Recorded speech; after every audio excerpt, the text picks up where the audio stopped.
19 वर्ष रागनी एक छोटे से गांव में अपनी बीमार मां के साथ रहती थी।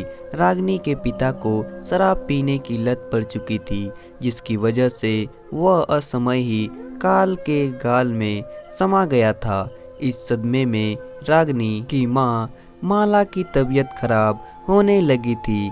तब पेट की आग बुझाने के लिए रागनी घूम घूम कर काम की तलाश करती रहती थी।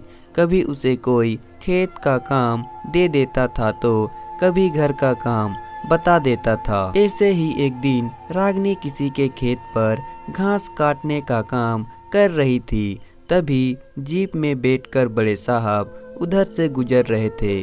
खेत में काम करती हुई रागनी के शरीर की लचक देखकर बड़े साहब को दो पल को ठिठक गए। उन्होंने जीप रोक दी और गौर से रागनी को काम करते हुए देखने लगे। फिर कुछ सोचने के बाद उन्होंने रागनी को अपने पास बुलाया और उससे 2-4 बातें करने के बाद वह समझ गए कि रागनी कितनी मजबूर है। उन्होंने अगले दिन से ही रागनी को हवेली में आकर काम करने के लिए कह दिया।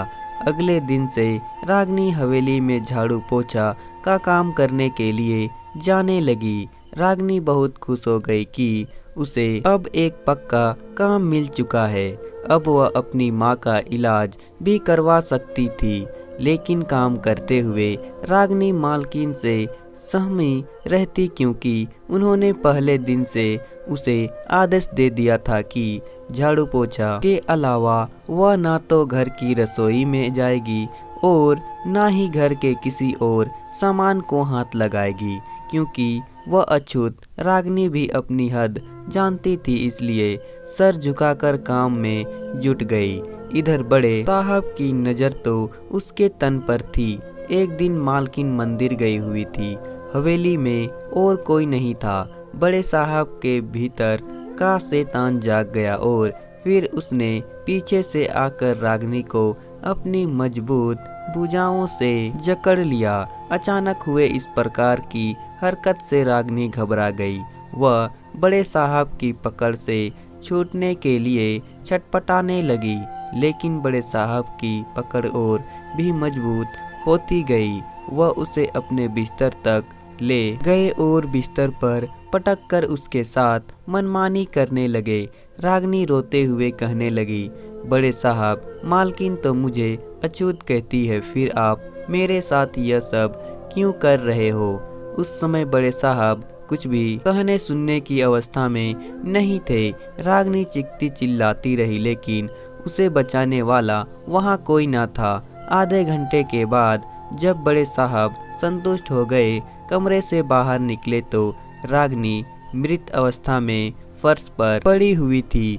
बड़े साहब ने अपने आदमियों से कहकर रागनी को जंगल में फिकवा दिया।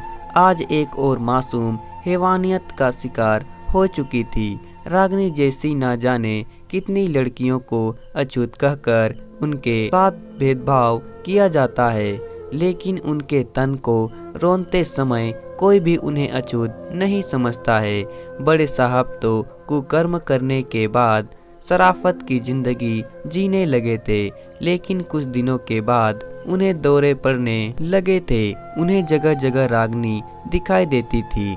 कुछ लोग कहते हैं कि वह पागल हो गए थे और कुछ लोग का मानना था कि जरूर बड़े साहब ने कुछ गलत किया था होगा, जिसकी वजह से रागनी की आत्मा उनसे बदला लेने के लिए आई है। ऐसे ही एक दिन पागलपन में बड़े साहब ने हवेली के पीछे वाले कुएं में कूदकर अपनी जान दे दी। तो दोस्तों, कहानी पसंद आए तो वीडियो को लाइक करें और साथ ही साथ चैनल को सब्सक्राइब भी कर दें।